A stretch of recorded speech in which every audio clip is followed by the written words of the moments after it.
You don't feel rich. That's the first sign nobody warns you about. And it's the one that convinces most people to quit before anything actually happens. You check your account on a Tuesday night, thumb hovering over the app out of habit more than curiosity, and the number looks almost exactly like it did last Tuesday. Some part of you decides that means nothing is happening. You're wrong. Wealth doesn't arrive like a doorbell ringing, announcing itself, giving you a moment to answer the door and take it in. It arrives like weather changing a half degree at a time, so gradually that by the time you'd notice it from the driveway, you've already been standing in a different season for months without realizing you changed clothes for it. Tonight isn't about the numbers sitting in your account right now. Tonight is about 6 things you're probably already doing, quietly, without ceremony, that you haven't given yourself credit for yet because they don't feel like progress. They just feel like Tuesday. Most people wait for permission before they'll believe something is real. A bigger number, a bonus, a title change, some external confirmation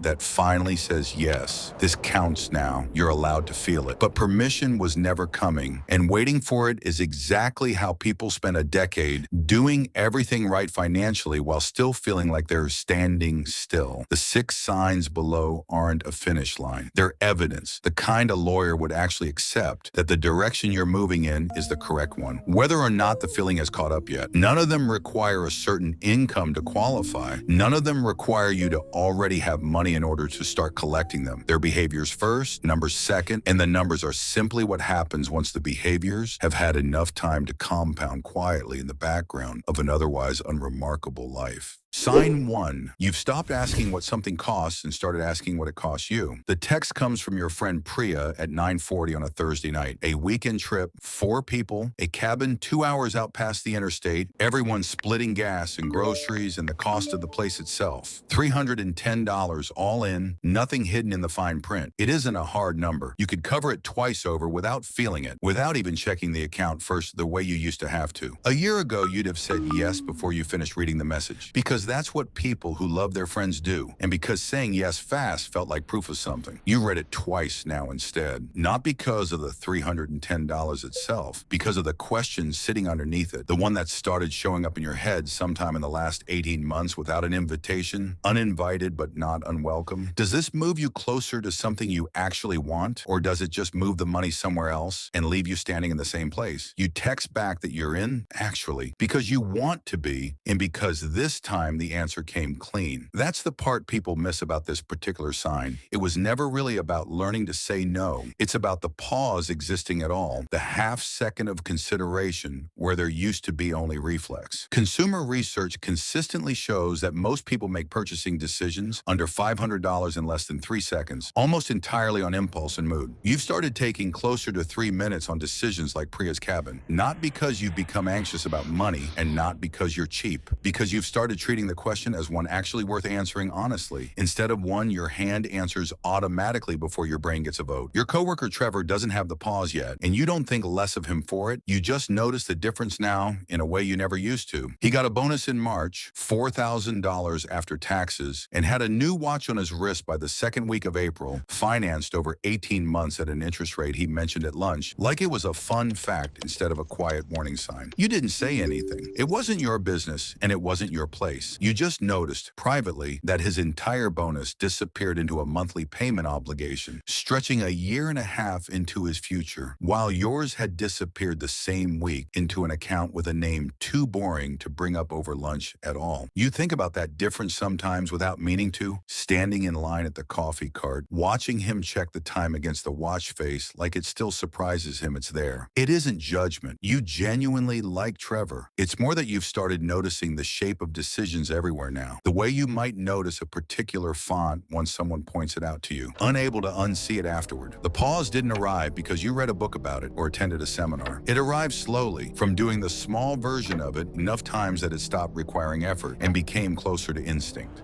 Sign 2. Your emergency fund has become boring, and boring is the entire point of building one. The water heater dies on a Sunday, mid-cycle, with a groan from somewhere beneath the house that sounds like something finally giving up after years of quiet complaining nobody listened to. You're downstairs in sock feet by 6:15 in the morning, staring at water spreading slowly across the concrete floor of the utility closet in a dark, widening sheet, and you feel something, but it isn't panic climbing up your spine the way it used to. It's closer to mild inconvenience, wearing Panic's old coat, worn thin from disuse. The plumber comes out that afternoon and doesn't waste time being gentle about the diagnosis. Units corroded, tanks not worth patching, and he gives you the number without ceremony, like he's telling you the weather. $940, parts and labor, cash or card, doesn't matter to him either way. You say yes and pay it the same way you'd pay for a week of groceries, without the stomach drop that used to accompany numbers like that. 2 years ago, $940 on a Sunday morning would have meant a phone call to your sister, quietly asking if she could float you until payday, and the particular shame of having to ask. Now it's a debit notification you glance at once and dismiss because you built an account for exactly this purpose 11 months ago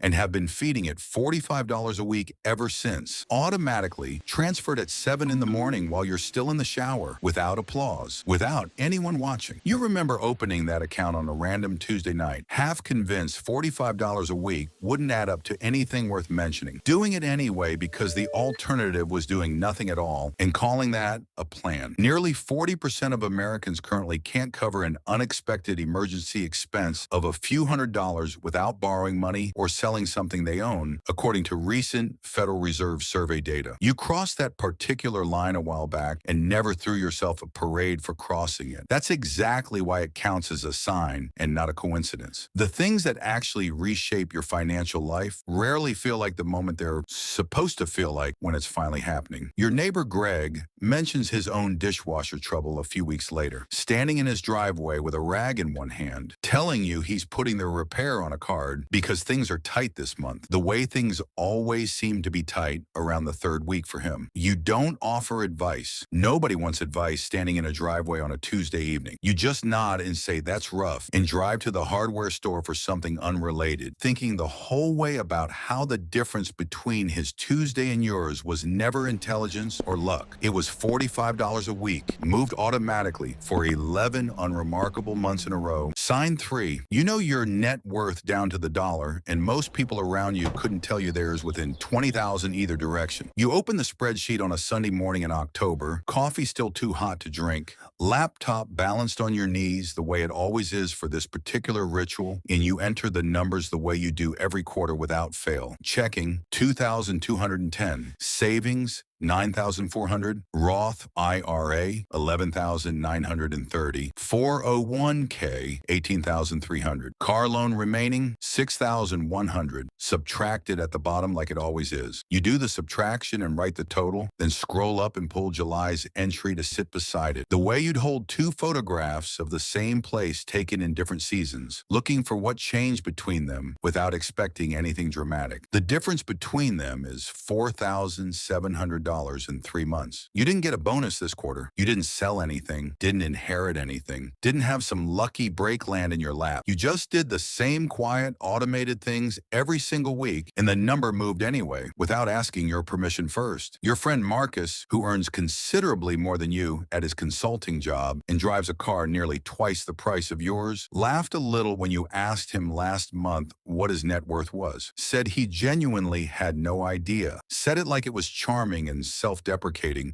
instead of a little concerning. Roughly half of adults can't state their own net worth within $20,000 in either direction when surveyed. Not because they're careless people, but because nobody ever taught them the number existed as something worth tracking in the first place. You track yours every 3 months, not obsessively, not anxiously refreshing during market dips, just consistently enough that the direction becomes undeniable instead of a feeling you're only ever guessing at from memory. There's a particular kind of quiet that settles over you closing that spreadsheet each quarter. Coffee finally cool enough to drink. The number sitting there having done its work without asking anything else of you. It doesn't feel like triumph. It's smaller than that and stranger, closer to the feeling of locking a door you'd forgotten you left open. The small relief of something being handled that you'd half assumed was still exposed. You close the laptop, pour the coffee you'd been letting go cold, and go about the rest of your Sunday exactly exactly the way you would have if the number had gone the other direction. Because that consistency, more than the number itself, is what actually makes the habit stick past the point where most people quit. Sign 4. Your money is out there making decisions while you're asleep, and you've mostly stopped needing to watch it happen. 14 months ago, you finally opened the brokerage account you'd been putting off for nearly 2 years and scheduled $400 to leave your checking account automatically on the 3rd of every month, routed into a low-cost fund tracking the broader market. You told nobody because there was nothing dramatic enough to tell anyone. You just closed the laptop that Sunday afternoon and went back to making dinner, half expecting to forget the whole thing had happened by the following week. Since then, you've checked the balance maybe a dozen times total, which felt like a lot in the moment and now feels like almost nothing in hindsight. Once, when the market dropped 7% in a single week and your phone filled up with alerts you never asked to receive, and you